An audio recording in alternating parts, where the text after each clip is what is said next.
हर्षवर्धन जी आपके पास आ रहे, हर्षवर्धन जी और अजय जी को ले लीजिए। हर्षवर्धन जी, मैं आपसे पूछ रही हूँ, मुझे लगता है एक अधिकार एक आम भक्त का है ये जानने का कि वहां पर क्या हुआ है। आज जब हमने लोगों से बात की प्रयागराज में जाकर, तो बहुत से लोगों ने ये बात कही कि हम व्यवस्था देख रहे हैं, ये इस तरह से वहां भगदड़ हुई, हम भी बहुत भीड़ में घूमे हैं लेकिन ऐसा नहीं देखा। कुछ ऐसे भी हैं जो कह रहे हैं कि ये ऐसा नहीं हो सकता, ये भगदड़ी थी। तो एक मिक्स्ड रिएक्शन है सर, लेकिन जिसके पीछे क्या था, और अगर देश की संसद में ये बात कही जा रही है कि एक साजिश है, तो फिर तो इसमें एक बहुत बड़ी जांच की जरूरत है। देखिए सुचरिता जी, सबसे पहले तो आप सभी को शुभ वसंत पंचमी। आपको भी सर। आज का स्नान बहुत अच्छे से, बहुत सुंदर तरीके से संपन्न हुआ, तो सबसे पहले तो सभी श्रद्धालुओं को, स्नानार्थियों को, उनको शुभकामनाएं। और कोई ऐसी गड़बड़ नहीं हुई, इसके लिए ईश्वर का भी थोड़ा धन्यवाद। योगी सरकार ने जो सबक था वो सीखा। खुद योगी आदित्यनाथ बैठे हुए थे, वो मॉनिटर कर रहे थे, नई टीमें भी भेजी गई। जो अधिकारी जिनको लगा होगा कि ये अधिकारी थे लेकिन उस तरह से काम नहीं कर पाए, उनके ऊपर या तो लगाम लगाई गई है या उनको चार्ज से हटाया गया है और नए लोगों को वहां चार्ज दिया गया है। ये सब जानते हैं, ये कोई छिपी हुई बात नहीं। जिस दिन मौनी अमावस्या का हुआ था उसके दूसरे दिन भी सुचरिता मैं आपके साथ था, बिल्कुल, और मैंने बड़ी स्पष्टता से कहा था कि जिस तरह की घटना हुई है ये बहुत बड़ी दुर्घटना है, इसकी सीधी सीधी जवाबदेही होगी। और जब हम यश मुख्यमंत्री आदित्यनाथ को देते हैं तो अपयश भी उसका उन्हीं के माथे जाएगा। अब उससे आगे की बात करते हैं। मैंने तब भी ये कहा था और फिर कह रहा हूं कि जो भी घटना है उससे जुड़ा हर सच सामने आना चाहिए। सरकार ने उस दिन 6:30 बजे प्रेस कॉन्फ्रेंस की थी और बता दिया कि 30 लोगों की जान गई है और लोग अभी घायल हैं। ईश्वर न करे कि जान जाने वालों का आंकड़ा बढ़े, ईश्वर करे कि अभी वहीं स्थिर रहे। लेकिन अब उसके आगे की बात करना बहुत जरूरी है। जिस तरह का मेला है और जिस तरह की तैयारी थी, उसमें कोई तो वजह रही होगी ना। अगर सामान्य भगदड़ भी हुई तो उसके लिए भी जरूरत थी जांच करने की। न्यायिक जांच कमेटी बनाई गई है, 3 लोग हैं, जज साहब हैं, एक IPS है, एक IAS है रिटायर्ड, वो लोग जाके जांच कर रहे हैं। जिस तरह से अलग अलग सूचनाएं आ रही हैं कि उस विशेष समय पर कुछ लोग वहां ऐसी गतिविधि करते दिखे। अब ऐसे मेले में ऐसी गतिविधि क्या करना है? कोई एक छोटी सी अफवाह छोड़ दे, कोई भी कह दे कि अभी अचानक कुछ हमने देखा, वहां से आ रहे हैं, कोई एक भागता हुआ चलने लगे, उसके पीछे 100 लोग, 200 लोग, 500 लोग भागने लगे, उसके बाद तो कुछ आपको कहने की आवश्यकता नहीं। क्या ऐसी कोई घटना हुई है? क्या जानना चाहिए ना। हम सरकार से हमें ये मांग करनी चाहिए कि अगर कोई साजिश है तो उसको सरकार जनता के सामने ले आए। ये जवाबदेही है। सरकार से सवाल पूछा जाना चाहिए और सरकार से ये भी सवाल पूछा जाना चाहिए कि जो 1 महीने का समय दिया गया है, अगर कोई अधिकारी, कोई जो भी इसमें शामिल है या जिनके ऊपर भी, क्योंकि बिना किसी की गलती के तो हादसा नहीं हो सकता है, और अगर भगदड़ मची तो इसका मतलब जो अधिकारी वहां थे वो इंतजाम नहीं कर पाए। तो इन सारी चीजों की जानकारी देश को होनी चाहिए। और अगर उसमें जया बच्चन जैसी सांसद ये बयान देती हैं, मुझे शर्म आ रही है कि ये महिला राज्यसभा की सांसद हैं और पता नहीं इनको कुछ अता पता है नहीं, इनको ये तो कम से कम पता होना चाहिए कि इनकी ससुराल भी इलाहाबाद ही है। बच्चन साहब का घर वहां हुआ करता था, हमारा तो शहर है। गंगा का पूरा कछार और पूरा पाट इस वक्त श्रद्धालुओं से भरा हुआ है। यही बात राम गोपाल जी ने कही, यही बात जया बच्चन कह रही, करना चाह रहे हैं लोग। ये भी एक अफवाह फैलाने का तरीका होता है जो 11 जनवरी से लगातार शुरू था। मैं सहमत हूं। चरम पर देख रहे हैं कि वहां खोदकर और बालू में गाड़ दिया। शर्म नहीं आती? आज जब इतना संवेदनशील समय है, जब बेहतर तरीके से, सुचारू तरीके से व्यवस्थाएं चल रही हैं, तो आप इस तरह की अफवाह फैलाकर क्या साबित करना चाह रहे हैं? जब हिंदुओं का, सनातन का सबसे बड़ा समागम हो रहा है, और मैं फिर कह रहा हूं, सुचरिता जी आप देखिए जब मैं आपसे बात कर रही हूँ, नीचे मेरे स्क्रीन पर एक ब्रेकिंग भी चल रही है, अगर मेरे दर्शक उसे देख पाए। स्वामी चिदानंद का बयान आया है कि पूरे देश को, विश्व को कुंभ पर नाज है, और इस तरह का बयान देना, विवादित बयान न दिया जाए क्योंकि श्रद्धालु वहां पहुंच रहे हैं और आप इस तरह के बयान दे रहे हैं। ये जया बच्चन जी के बयान पर ही रिप्लाई है सर। अफवाह फैलाना है। हाँ, अफवाह फैलाना है ये। इसमें तो कार्रवाई होनी चाहिए। दुर्भाग्य से नेता कोई भी बयान देकर निकल जाते हैं, उनके ऊपर कोई कार्रवाई नहीं होती। उसके बाद अगर कोई कुछ उल्टा सीधा कर दे, कुछ गड़बड़ हो जाए, तो उसका खामियाजा दूसरे लोग भुगतते हैं। देखिए जो बात हर्षवर्धन जी कह रहे हैं, अजय जी आप मुस्कुरा रहे हैं इस बात पर? उन्होंने जो बयान दिया है वहां से साधु संतों के बयान रिएक्शन आ रहे हैं उस पर। मैं आपसे पूछ रही हूँ ये ऐसा इस तरह का बयान देना, सर अभी तो सिचुएशन सेंसिटिव है, हम जानते हैं कितने प्रयास किए जा रहे हैं, एक दुर्घटना वहां पर हुई है उसकी जांच हो रही है, उस बीच ये कह देना यहाँ लाशें डाल दी गई हैं, कंटेमिनेट हो रहा है, लोग उसमें स्नान कर रहे हैं, किस तरह का बयान? देखिए, हर्षवर्धन जी सच्चे पत्रकार हैं, वरिष्ठ पत्रकार हैं, लेकिन आज उनकी योग्यता वो अपने दिखाते रहते हैं। देखिए, पूरे पब्लिक डोमेन के कुछ क्लिक, सुचरिता जी आप मेरा सुन लीजिए। देखिए, आप बिल्कुल यवतमाल की कथा सुन रही थी।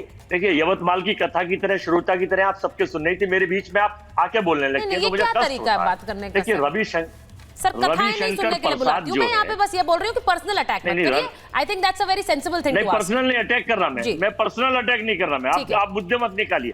रविशंकर प्रसाद जो है वरिष्ठ नेता है बीजेपी के, लेकिन मुझे आज उन पे भी आश्चर्य हो रहा है। इसलिए हो रहा है कि वो पिछले कई वर्षों से मंत्री पद उनको मिला नहीं, उन्हें हटा रखा है, तो उनको अपनी टीम और देश की सरकार के कुछ बड़े नेता, योगी जी के जो कुंभ करा है, इतना बड़ा कार्यक्रम करा है, 7,000 करोड़ खर्च करके मैनेजमेंट सुधारा इवेंट करा है, उससे वो नाखुश है। और प्रदेश सरकार बदलने के लिए उन्होंने अपने दूध छोड़ दिए हैं कि प्रदेश सरकार के मुखिया को इसके आधार पर बदला जाए।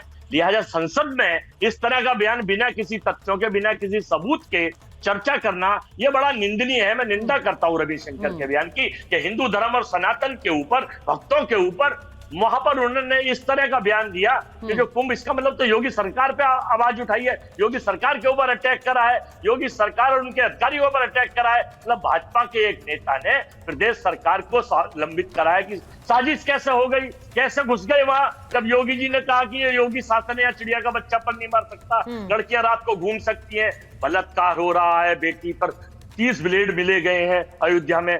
तो ये सब ये कर रहा है कि उत्तर प्रदेश की बदलाव की आहट गूंज रही है। देश की सरकार दिल्ली चुनाव के बाद ये सारे के सारे लोगों के रिकॉर्ड बयान कर लीजिए। अगर इसमें संदिग्धता की कुछ निकले, चाहे वो यादव जी हो, चाहे वो वरिष्ठ पत्रकार हो या डीजीपी साहब हो, फिर बैठेंगे यार, इनको हम तीनों को सम्मानित करेंगे कि साहब आपके पास वो कौन सा एआई कैमरा था कि जो आपने सम्मानित करेंगे। राजनीति का, सियासत का बिल्कुल नहीं है अजय जी, इसीलिए मैं कह रही हूँ उन्होंने अगर कोई बयान दिया तो उनसे सवाल है। वहां पर जया बच्चन जी ने जो बयान दिया उस पर सवाल है। मैं हमेशा ये कह रही हूँ कि जानकारी तथ्य सामने आने चाहिए। सिद्धार्थ यादव जी आपसे सवाल पूछ रहे हैं। कॉन्कुलेशन तो सुन लीजिए। देखिए, 3-4 वीडियो पब्लिक डोमेन में है। एक माँ कह रही है कि मेरी बच्ची गायब है, एक बच्ची कह रही है कि उसका बेटा 200 मील दूर लखनऊ में बॉडी मिली है, एक मोहल्ले के लोग, 2 बेटे कह रहे हैं हमारी मां निर्वस्त्र। ये वीडियो अयोध्या के हैं, प्रयागराज के हैं। अगर अफवाह फैला रहे हैं तो अरेस्ट क्यों नहीं करा इतने सारे अफवाहबाजों को? देखिए सर, अजय जी इस समय इतने वीडियोस हैं। मैं आपको एक चीज बड़ा खुलकर कह सकती हूँ, हम भी जब तस्वीरें देख रहे हैं तो हम श्योर और डबल श्योर हो रहे हैं कि हम सही तस्वीर चलाएं, क्योंकि इस वक्त इतने सोशल मीडिया पे वीडियो हमें खुद नहीं पता है कि कहाँ का है, क्या चल रहा है। सिद्धार्थ जी आपसे पूछ रही हूँ, उन्होंने बड़ी बात कही है, उन्होंने कहा कि जो कुछ भी तथ्य सामने आए, जो कुछ भी तथ्य सामने आए वो आने चाहिए। ठीक है सर, अब सिद्धार्थ जी बोल रहे हैं, डीजीपी सर को मिलीजिए स्पीच। सिद्धार्थ क्या बोलेंगे? या आईटी सेल से जो लिख के रहा है वही बोलेंगे। भाई तथ्य सामने आने चाहिए और तथ्य सामने आएंगे भी। हाँ, मैं तथ्य सामने आएंगे भी, और समय के साथ उन तथ्यों के पीछे जो भी सच्चाई शायद कुछ लोग छुपाना चाह रहे होंगे वो भी समय के साथ सामने आ जाएगी। अभी हमारे कांग्रेस पार्टी के साथी कह रहे हैं रविशंकर प्रसाद जी के पास ये जानकारी, उनको पर कार्रवाई करो, उन्होंने ऐसा भाषण दिया। जया बच्चन जी पर कुछ नहीं, एक शब्द नहीं।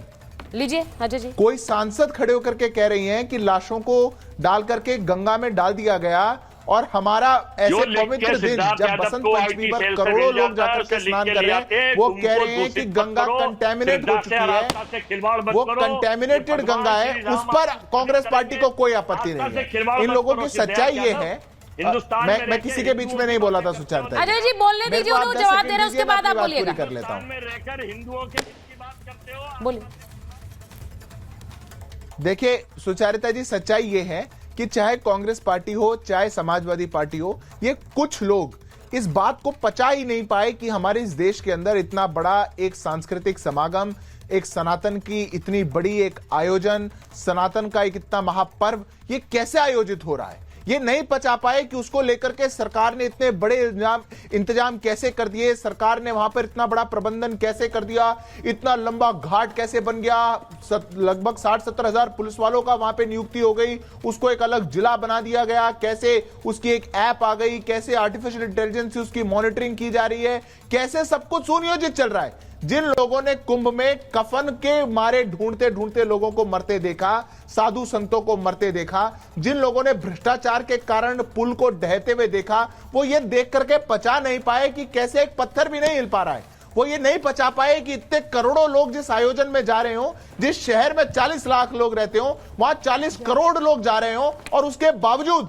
सरकार की लगाई हुई एक ईंट भी नहीं हिल पा रही है। उसमें कोई एक प्रकार का लालछन नहीं लगा सकते। और ऐसे में अगर कुछ लोगों ने उस दिन पे ऐसी दुखद घटना करी, तो आज जब उनकी जांच की बात हो रही है तो भी इनको दिक्कत है। जांच से क्या दिक्कत है, पर दुखद इनको यह लग रहा है कि जांच क्यों हो, दुखद इनको यह लग रहा है कि उसके पीछे की सच्चाई क्यों आए। दुखद यह नहीं लग रहा कि कुछ लोग कैसे, जब करोड़ों लोगों को अभी भी जाना है, उसके बावजूद वो अफवाह फैलाने का काम कर रहे हैं। यह दुखद नहीं लगता कांग्रेस पार्टी को। मैं कहता हूं इनकी मानसिकता विकृत है। ये लोग एक सर्टेन क्लास को अपीज करने के लिए लगातार सनातन महापर्वों को ऐसे अपमानित करते रहते हैं, और इसीलिए ये कुंभ पर हमला कर रहे हैं। मैं देश को आपसे आह्वान करना चाहता हूं, बहुत सुंदर आज वहां पर स्नान हुआ है, बसंत पंचमी में करोड़ों लोगों ने स्नान किया है, और जो भी लोग महाकुंभ में जाना चाहते हैं, स्नान करना चाहते हैं, वो पवित्र मन के साथ जाएं। मां गंगा कंटेमिनेटेड नहीं है, यह सनातन का महापर्व है, और वो बिल्कुल निश्चिंत होकर के जाएं। इन लोगों की साजिश का वो हिस्सा ना बने, और जिन्होंने भी जो साजिश करी थी उनकी सच्चाई सामने आएगी।